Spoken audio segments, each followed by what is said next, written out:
I like to ride my bike. A lot. So it's not a big surprise that my spiritual journey is not really a walk with Jesus, but more of a ride. Opposed to a walk, it can be blindingly fast, joyfully exhilarating, and simultaneously balanced and out of control. But the best part of my spiritual ride is the people God has put in my path. In the spring of 2007, I became involved in the International Christian Cycling Club, whose local chapter is known as the Twin Cities Spoke. Through the club, I have met some wonderful people. In fact, I have met most of my closest friends through the club. And every event and bike race is an opportunity to meet new people, many of whom are non-Christians. Thus, I'm often challenged to live out 1 Peter 3:15.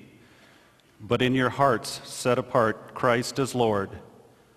Always be prepared to give an answer to everyone who asks you to give the reason for the hope that you have. But do this with gentleness and respect. Always be prepared? See, the Twin Cities Spoke jersey is adorned with Christian symbols, and people notice. I was amazed the first time someone rolled up to me during a race and asked about the club. I would have never dreamt that God would choose to use me when I'm beyond my aerobic threshold to take prayer requests and answer questions of faith. But He has, and He does, often. One of my favorite examples of God using me when I least expect it is my friendship with Fred. I met Fred 4 years ago.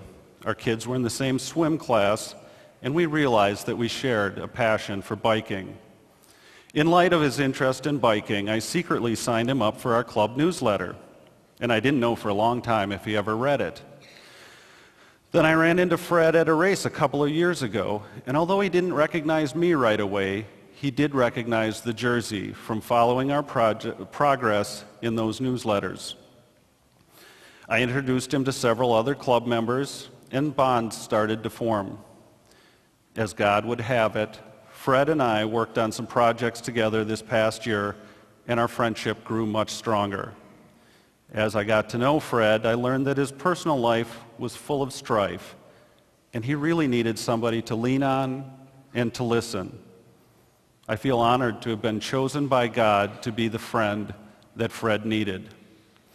Then last fall, when some of my biking buddies were coming to our family cabin for a weekend of riding, I invited Fred. To my delight, he accepted. Midway through one of our long rides that weekend, he rode up next to me and asked, "Do you know it's a minor miracle that I am even here?"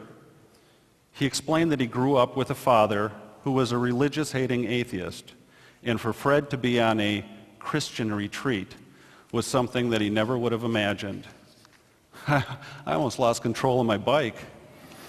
I don't know how lucid my response was, but my mind went back to a place nearly 20 years ago when my ride with Jesus was really getting started. I was raised in a church-going family, and we knew about God and Jesus and the Holy Spirit. But when I met my wife, Leanne, and got to know her family, it became much more personal. I tried desperately to remember some of the things that I had learned from them to share with Fred as we rode, but all I remember was enjoying the opportunity to share with a friend the joy I have in knowing Jesus. I don't know if Fred will ever accept Jesus' love and forgiveness, but I do know that he is seeking and asking questions, and I will be there riding alongside of him as long as he lets me. I also know that that encounter on the road helped to clarify and strengthen my own ride with Jesus. I have learned that although Jesus is strong enough and powerful enough to win every race, he is more interested in riding with me. He is the perfect riding partner, always in my head, encouraging me, cheering for me, guiding me, and loving me. And I aspire to model all those things to all of the Freds that I encounter on my ride.